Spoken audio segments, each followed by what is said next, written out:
if you think about what we do, it is about the everyday. It's about how people react to, to kind of the work we do, right? The kind of imagery we create, or the campaigns we create, or the branding we develop. It's all about culture, right? I mean, you know about this, kind of working at Nike, you know that that's what it was always about, right?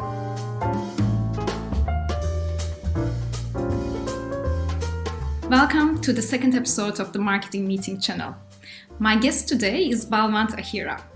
Balwant is a creative brand director with a special expertise in lifestyle, beauty and fashion. Today, we assumed that we are having coffee over Zoom and we discuss things related to creativity, brands and brand identity. I hope you enjoy the show. Don't forget to leave your feedback to me so that I can improve on the show. Thank you so much.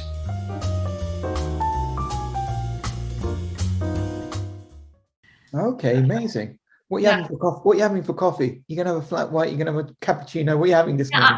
I can have a flat white with almond milk, actually. Okay. All right, I'm gonna have That's my usual routine. I'm working towards the vegan thing. Whenever I cook, I do cook mostly vegan. Okay. So, but is it because of your cultural background, or is it? No, it's just, well, actually, I kind of took up yoga a long time ago. And meditation, and it's part of that whole process. So like the vegetarian diet and no alcohol and all that stuff. Kind of I went down the really clean route. This morning I was thinking about a process actually that I'm going through. Normally my main work revolves around brand strategy, so creating a brand strategy for brands. And then I generally start with the consumer side of it.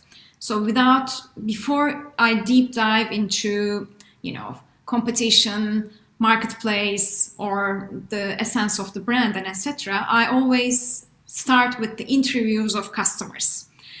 That's how it is. So I start with the interviews of the customers, and then I deep dive into the marketplace, competition, and so on. And then, comes the strategic pillars.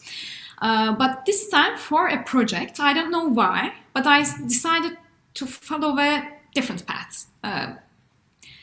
It started because of some operational issues, because I was traveling and I couldn't meet with the customers and so on. I said, okay, let's not start with the customer, but this time I'll deep dive into the brand, competition, marketplace, business insights, and so on.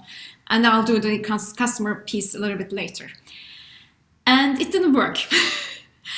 It took too much time, and I was lost in details, looking to the other brands' social media, other brands' manifestos, and so on. And I kind of started circulating around the project. And then I recognized a few days ago that I didn't spend enough time at the customer side. So I flipped the methodology actually. And yesterday I met I think 6 different customers through Zoom actually. And suddenly this morning I was already building in my mind. I was building the strategic pillars of that brand this morning because of the customer piece was missing. Right.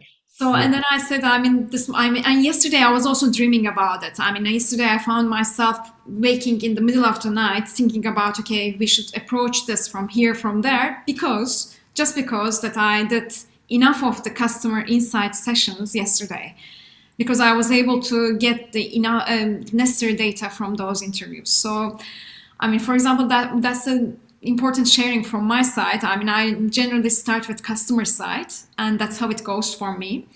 But that's my ritual actually. That's the ritual that I work. Maybe someone else is working at the same direction. But when I flipped it around, it didn't work for me. And then I said, okay, everything is starting with the customer, and I knew it, and I don't know why didn't I do it this time. But it was good. I think it was really good that you challenged yourself to try something different. It's right. It then kind of gives you even more confidence in your original and your own approach, right? Kind of like, okay, I tried that, didn't work for me. Probably works for someone else, but doesn't work for me. I know this method really works for me. but it was, you have to be brave to kind of try that different route, right? And I do tend to kind of do that sometimes. Like, I suppose as a creative, you have to be able to have the confidence to just try new things. It's how you discover new ideas, right? And or I think what a lot of creatives struggle with is that idea of spending a lot of time, working in one direction, and it's not quite worked. And rather than kind of like saying, okay, scrap that, I'm going to start again, they can't do that. They keep kind of like trying to tweak the thing that they've done, because the idea of having to start again scares them. Whereas like for me, it's like, okay, let's start again. Like that hasn't worked. And I think what I was saying the other day is it's kind of that idea of like not being attached to your work, being very passionate about it, putting like 100% into it, like really being in the zone and like being there, but like not being attached to it. It's taken a while for me to get to that point. That actually, I mean, like, it's taken a while. How can you get detached from the work that you do? Well, I'll tell you where I learned this actually. Well, I don't know if I learned it, but there was someone I worked with a while back and it was during my time at Pentagram. I don't know if you know designing. Of course, I know Pentagram. Right. I was there for a little while. I didn't know that did you work there? Yeah, just for a little while. Oh, okay. And I mean, it was a bit too graphic design for me, but anyway, but I'm surrounded by the most amazing, obviously, like world famous designers. And I was working with an amazing partner there. And we were working on a Spanish newspaper, like relaunching a Spanish newspaper. And I was getting really into it. And I was quite young, and I used to, when you're younger, you just get attached to things and you just think it's mine, and someone might criticize it and you just think, why don't you like it? It's great, and as you do when you're younger. And I just remember the partner saying to me, he just said, like, don't ever get attached to your work because it will kill you. It will, he actually said, it will ruin your life.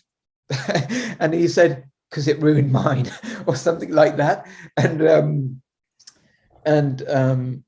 I just remember like going home that evening, really thinking about that, like how I remember him being very passionate about his work, and yet I would never have thought he wasn't. I would have thought he was really attached to it, but he wasn't. And I loved that approach, and it made me realize that if we're able to let go, I think we can give so much more, because it's like, I think a lot of it is ego driven.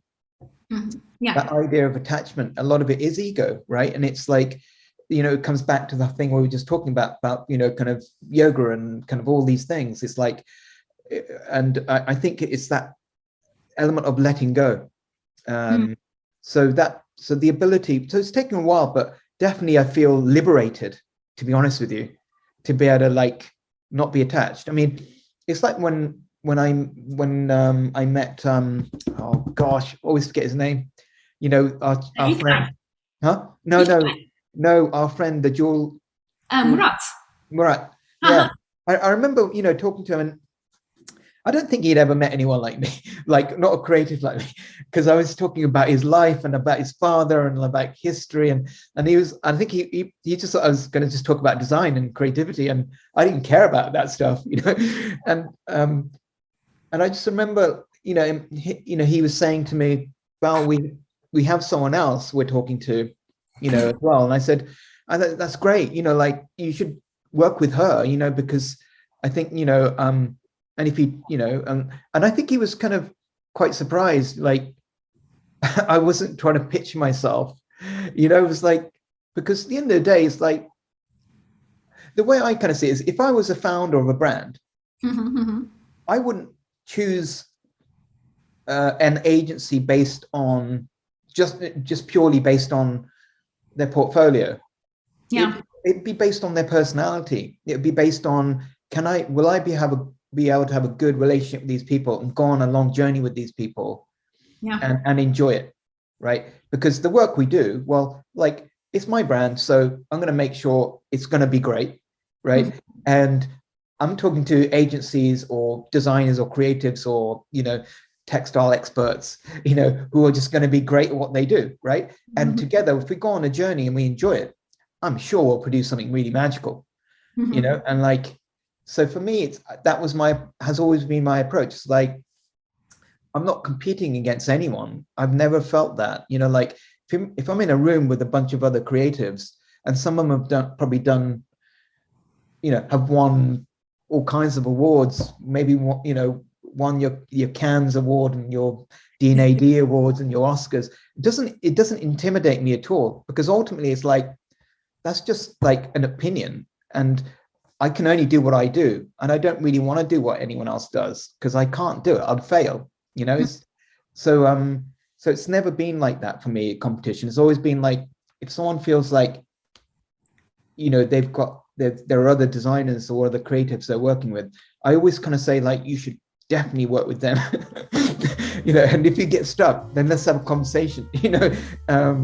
That's always been my approach.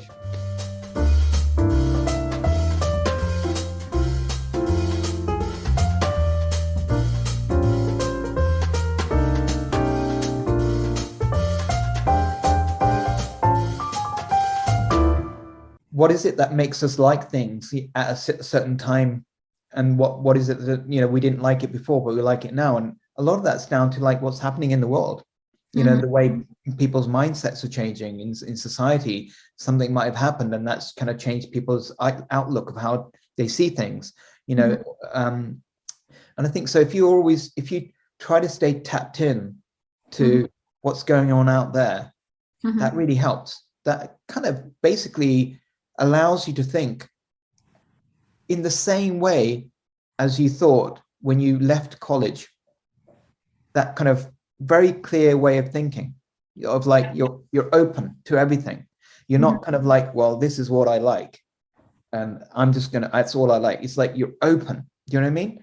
Yeah. And I think that's really important. It's funny. It's like during the whole pandemic and the whole lockdown, and how, for instance, here in England, there was a period where you weren't allowed to go beyond 5 miles of where you lived, for instance. Right? Crazy, right? Some of these things you kind of think, how could this be? How could we be living like this? But anyway, and I remember, like, there's, in in our community here, like, or people who live in certain parts of England, or not just England but other places too, in other countries, I don't think they really discovered community. No. They were so disconnected from community and their local community, and they'd be so busy, like, getting to their very important job, so going to a local cafe, they won't even talk to their barista, order their coffee straight on the train, like on their phone. What it's like, and then it was kind of almost robotic. But all of a sudden, people started to realize, oh, hold on, there's a really cool store, down the street. It's a really nice bakery, and actually, the person who serves me is really nice. And it's like it took them a pandemic to discover there's an amazing, beautiful community.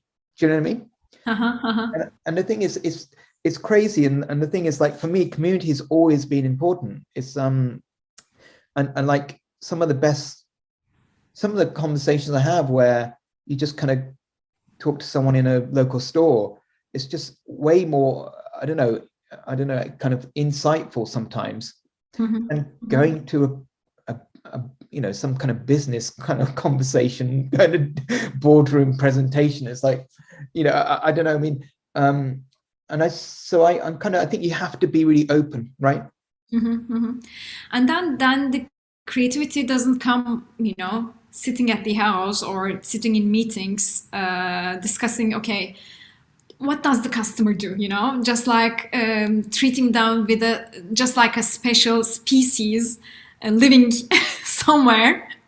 Yeah. And we try to figure out the insights of that. I mean, figuring out the insight of a customer or consumer, however you say, is just trying to be either one of those customers yourself, or just understand them as much as possible. I mean, there was a word that we used a lot at Nike, be the fan of them so that they become the fan of yours. But first be the fan of the customer.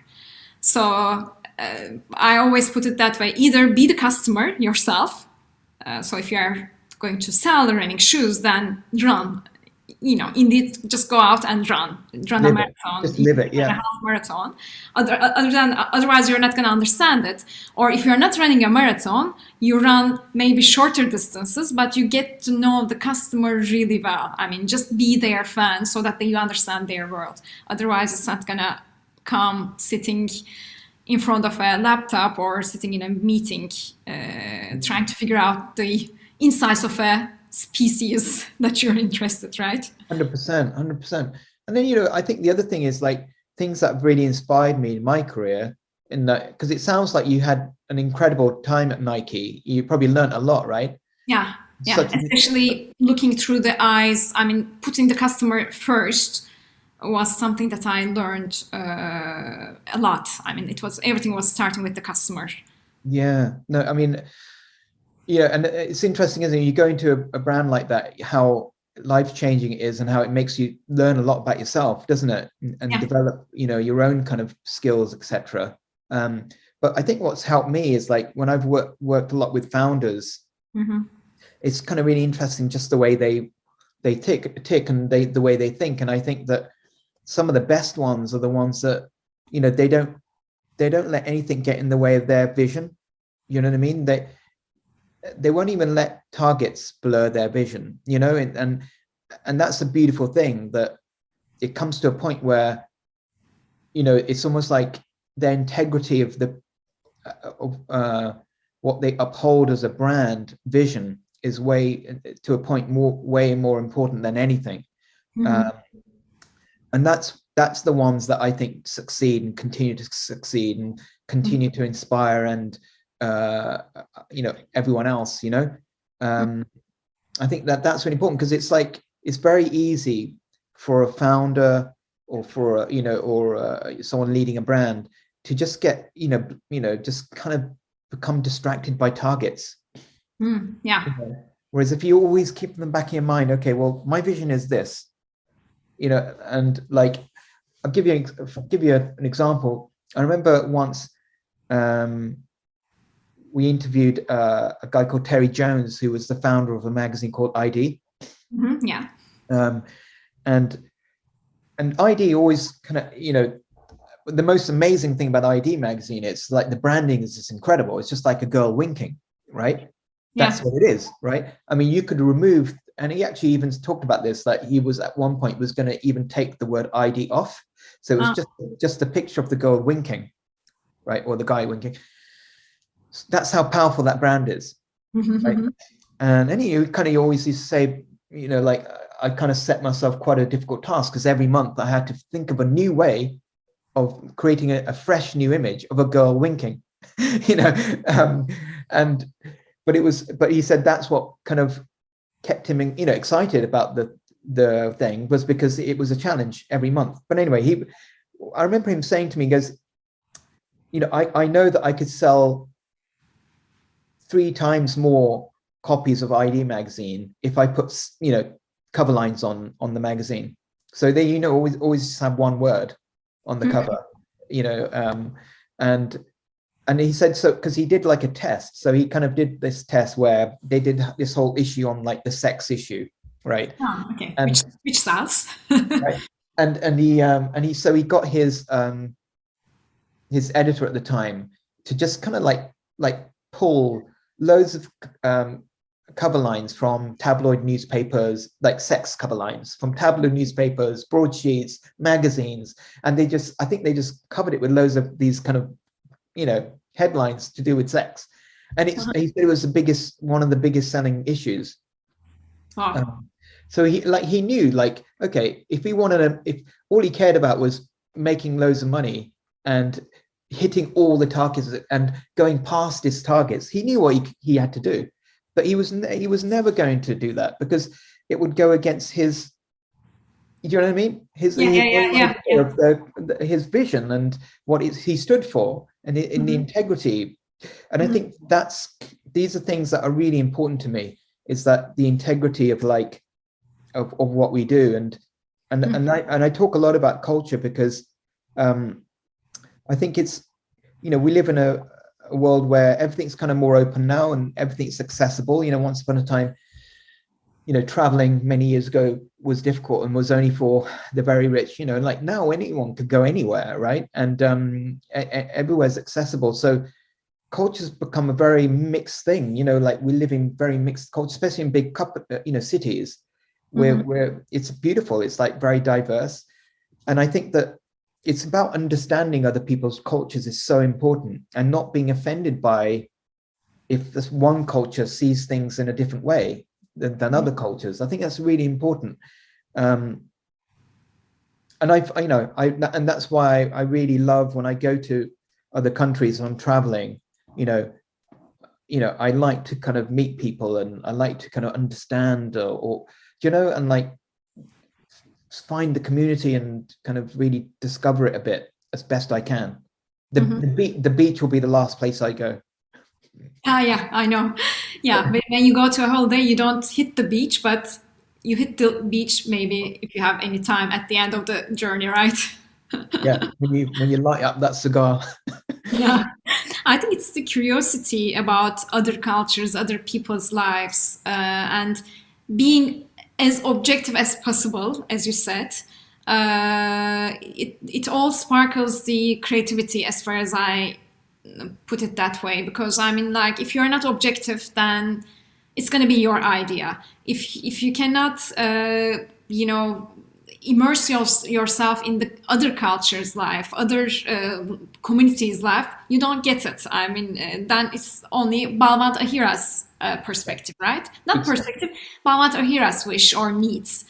That's why I think it's important. There's one other thing, because I can see that a lot of brands, especially the startup brands, are having a difficulty with, you know, when you are building a brand, it usually starts with the logo, the colors, the typography, and etc. And sometimes what I see that most of the founders are putting a lot of focus after building the product. They put a lot of focus when they are building the brand. They put a lot of focus to the logo, colors, and typography piece, which is not even the photography. I mean, I'm just talking about the logo branding. itself. Yeah, the branding. Yeah, the brand identity. What do you think about that? I mean, sometimes it's really important, as you said. I mean, the ID magazine, right? Or let's say the swoosh of Nike logo. It's so important, but at the end of the day, there are some cases that it's not that important, right? You can get stuck while trying to build the best logo ever. Well, what's your point of view? Yeah, I think, you know, that comes back to like your question before, when we were last speaking about, you know, kind of content and, you know, kind of how brands position themselves. And ultimately it's like this, right? So if you take, say, Nike. Yeah. Or any kind of brand, they go through these phases, right? Where they either come into fashion or they go out of fashion, right? And the swoosh has always been there, right? The Nike logo is pretty much, maybe they've tweaked it a little over the years, but it's pretty much the same typeface, really, right? It's kind of what they stand for. And it's whether they're relevant and they've got their fingers on the pulse as to what's going on out there in the world right now, right? And I think that's the most important thing. Like, if a brand has integrity and really stands for what it believes in, doesn't always shift with fashion, it's just there doing its thing, then it's always credible, it's always relevant. And then it's almost like the logo doesn't matter. It becomes invisible. It's a bit like, let's say, Comme des Garçons. It's like she's always done her own thing. You know, she doesn't care about what the fashion world's kind of doing to a point. She'll just do her thing, you know, and so for that reason, it's kind of always been there, and it's always relevant to an extent, you know, because it's more about curiosity and about it's discovery, and I think, you know, like, so ultimately these idea of like branding and logos, it's partly it's to do with consistency. You know, you're creating kind of an identity that, so as the brand grows, I think the teams need to understand, okay, there are some guidelines and some rules, you know, but ultimately, like, you have to understand the culture, you know. It's like, once again, coming back to your experience at Nike, it's like, you've got to live it. In order to understand your client, your customer, you know, and for them, you've got to fall in love with them before they'll fall in love with you.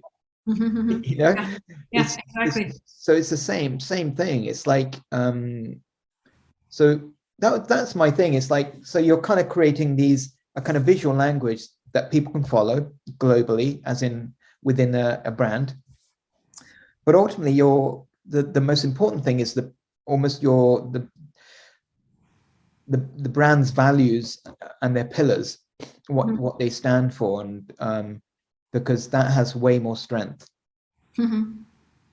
Yeah, because if you, for example, it was a good example to have Comme des Garçons, because when you look at some general guidelines for a brand name, probably it's not the best brand name, right? I mean, like, because not every person in the world can pronounce it properly. It's a long one, etc., etc., right? But still, it's a very established brand that a lot of people in that segment knows, right? So as you said, I mean, it's, I think, a balance.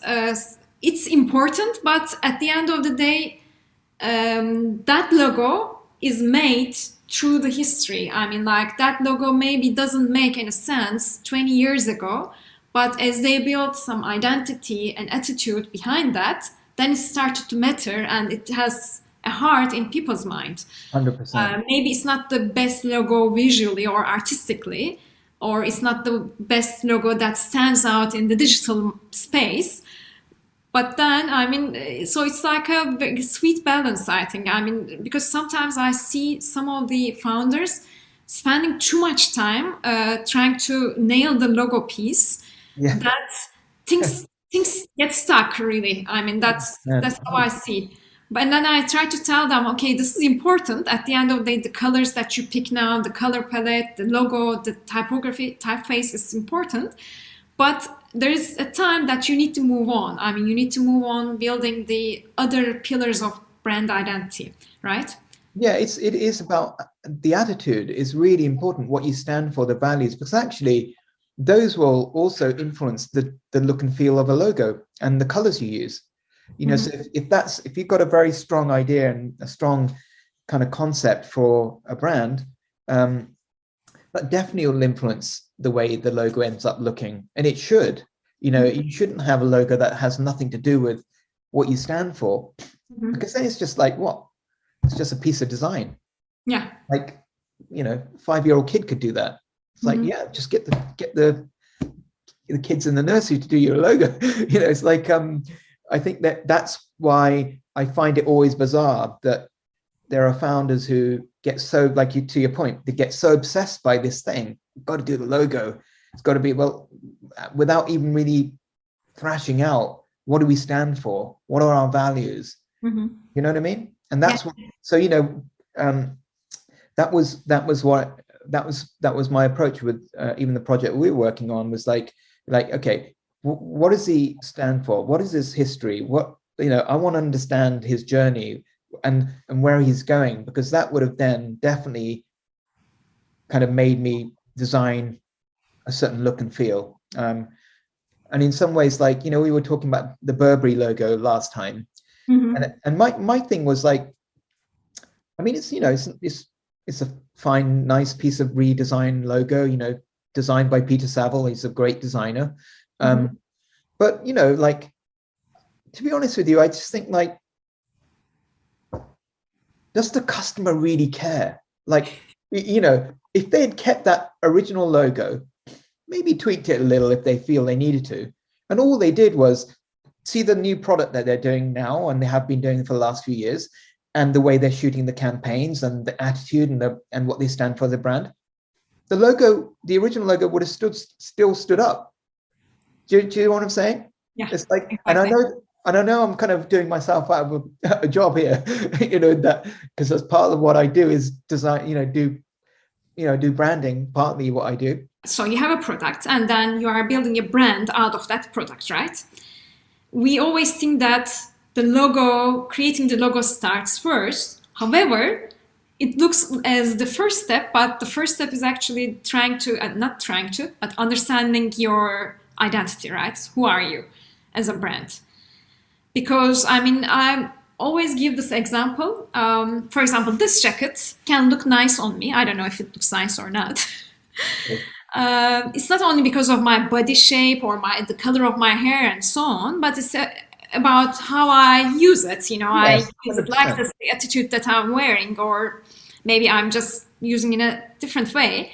But if you put this jacket on exactly the same body form on another person, it will not look the same, right? Yeah. It's exactly the same thing with the logo thing. First of all, it should. Very good point. Very good point. It's a very, very good point. That jacket doesn't look the same on another person. So, and then you have to know what type of a person you are in order to understand what type of a jacket you're gonna wear. 100%. This is it. You've nailed it. That is it. It's like, so, and then you kind of say, well, is the logo important? Not really. Do you know what I mean? It's all about the attitude. Yeah, exactly. And I think that's the thing, is like the people get so obsessed. Like some of the brands I've gone to work for, and people are always going to say, are you going to redesign the logo? And I'm like, what? There's so much other stuff we've got to do here. Redesign a logo is such a small part of the whole thing. Customer doesn't care. Like, are we delivering on time? Are we producing product that's kind of like influential and, interesting and kind of nice to wear? And, and I think that that's way more important than these small kind of details, which can have huge, effects. Like, you could take some, like, say the Coca-Cola logo, it's a very iconic piece of design. And actually what's powerful about it is, you can see it from so far away. And when you look at it, it makes you think of something, so there's that. But the thing is, it's taken them years to get to that point. Yeah, I know that you produce a lot of content for clients, not a lot of, but a lot of quality content, let's say, for clients. Is there anything that you can say that captures the audience? Is it the story, or is it the way how it has been shot, or?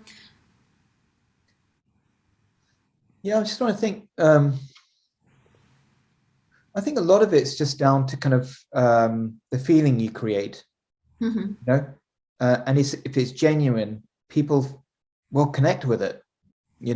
If it's forced, people will see right through it. And I think that that's really important, is to kind of create stuff that people feel they can see themselves in, or it feels believable. And I always tend to kind of like to work when I'm doing, say, fashion shoots or what have you. I like to kind of let the model just be themselves, rather than being a model. It's very much about kind of, for me, it's about photorealism, really. And I know it's kind of weird because, like, you're in say you might be in a studio, and you've got a stylist and you get hair and makeup, and then you're kind of saying to the model, okay, just be yourself. It's like, just be natural. It's like, it seems really,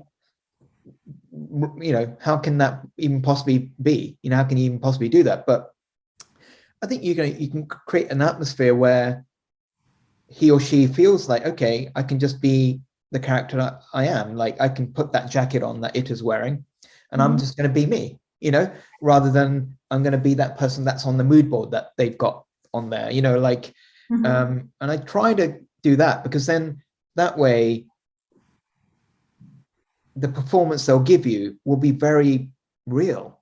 They'll feel comfortable in whatever they're doing, as opposed to having to be directed heavily. I know I'm kind of going to kind of photo shoots and stuff, but it all comes back to the same thing, which is like, just to be real in what we do, and honest in what we do, right? Because I think that goes a long way, and then I think people then just trust you. There's no bullshit, basically.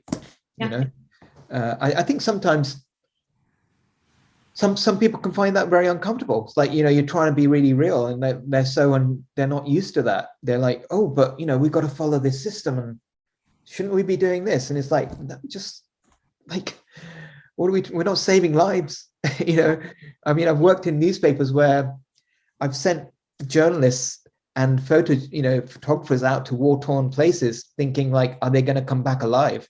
That's scary. Yeah. When you work in the world of lifestyle, beauty and fashion, it's like, we're just trying to make people feel good. Yeah, exactly. And in being real, I mean, like that was one of the insights that we generated while we were doing, my main work was focused on women and how they feel when they are doing sports or when they are living the life and so on. And then what I found out was that a lot of women, like I think it's the same case for men also, they were so bored of, it was like 5 years ago, they were so bored of the brands that are not being real. It's not about, when I say that, it's not about putting, really polished girls to the covers of a photo shoot and so on. It was not about that, actually. Yeah. They were like, the customers really, if you try to fake it, if you try to intimidate that your brand is something that you don't even embody, they understand it. It's so, you don't need to show them so many clues, but if you fake it as a brand, they get it. So here's the thing, right? This is it's very interesting. This is that it's like everything, right? We just turn it into a fashion. It's like you were just saying, it's like, that's what everyone's doing now, right?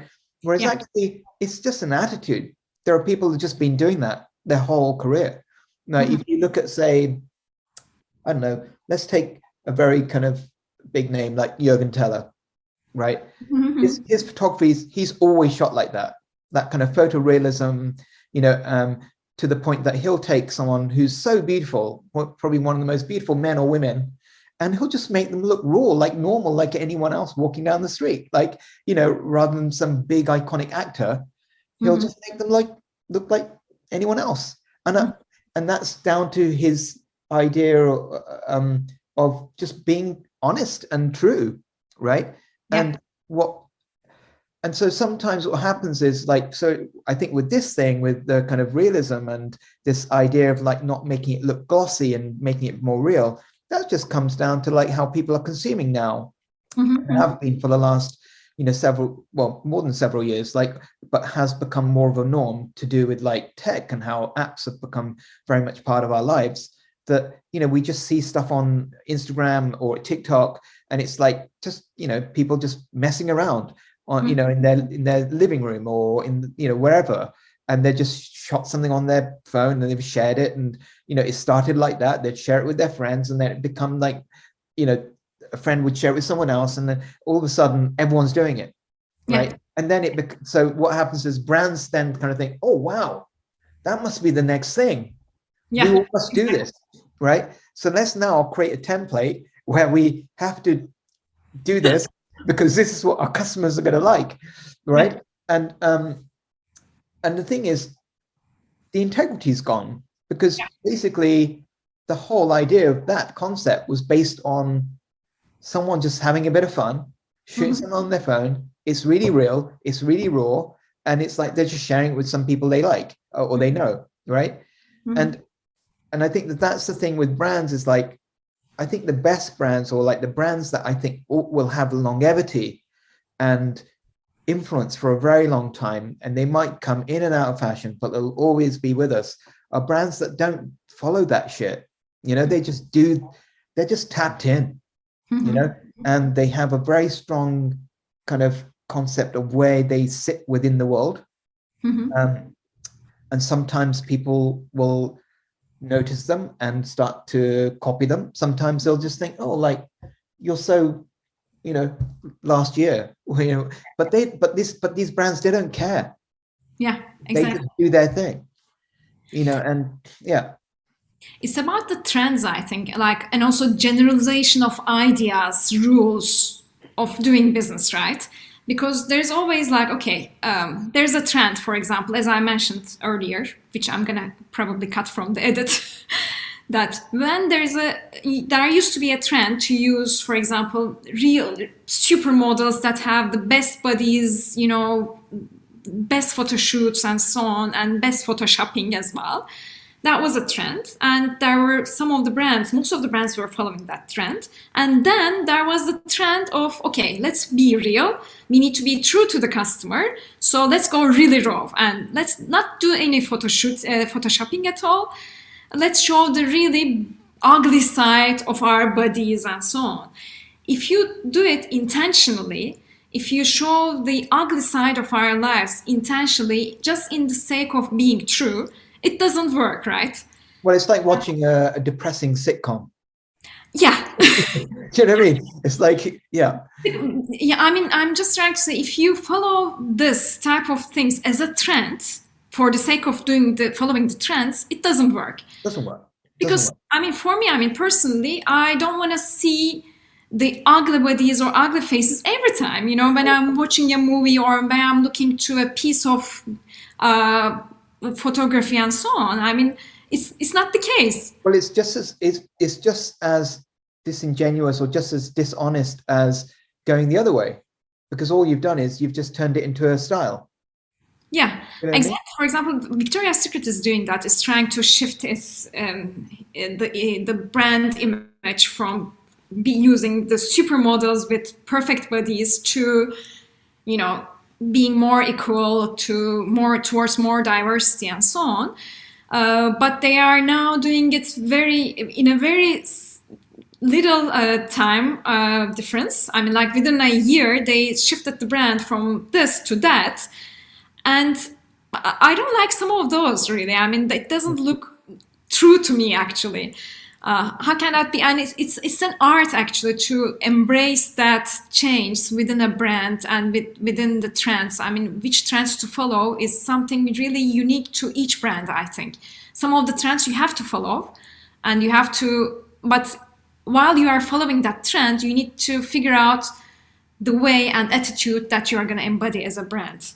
Yeah, I mean, when you have brands like that, they're just following what they feel they should be doing. As in, like, oh, the world wants us to do this because look how the world's shifted and changed, you know, so we should all do this.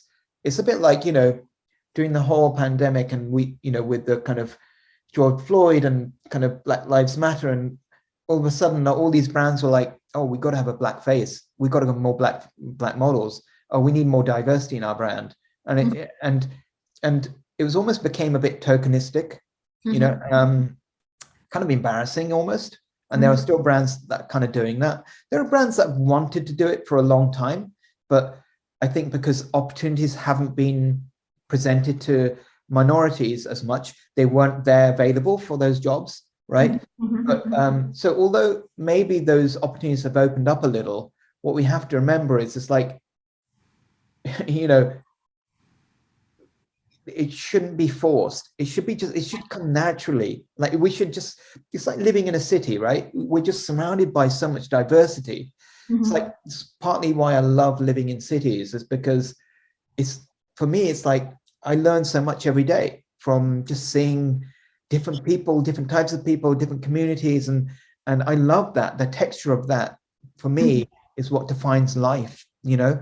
And I think that, so when you force it in no matter what way, it's just kind of, it's fake, you know. It's and people can see through it. You know, you might kind of pull the wool over their eyes for a short period of time, but eventually I think customers just spot it, you know, by a mile. They know it. I think we need to remind ourselves a lot that, yeah, there are trends and there are formats that the industry thinks that it works, like short form content, long form content, what to talk. You have to be really brief. You have to have this perfect environment, and etc., and so on. And you have to be really prepared. But yeah, those are good things, and we need to keep them in mind. But we don't have to follow them every time. No, I think it's when you start to kind of think, all right, we have to do this because this is what's working right now. I think that's fine, but it still has to be genuine and honest in how you do it, rather than like trying to follow trying to break it down into some kind of scientific formula. Because a lot of the times those things don't even work.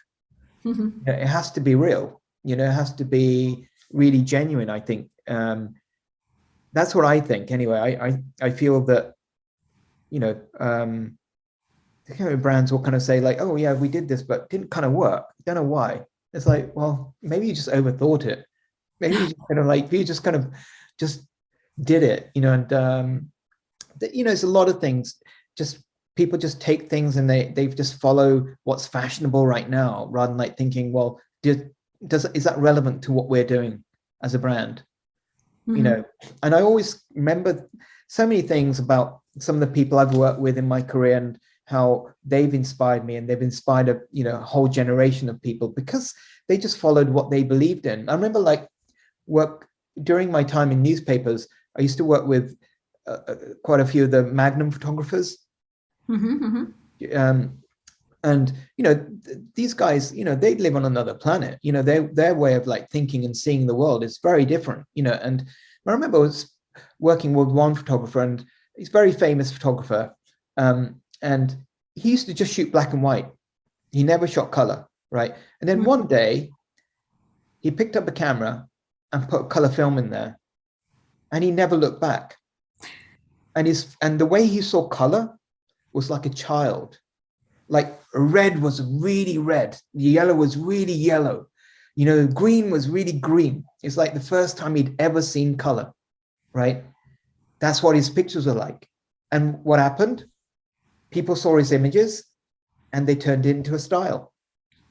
And it became fashionable for a time, and there were fashion photographers starting to shoot like him.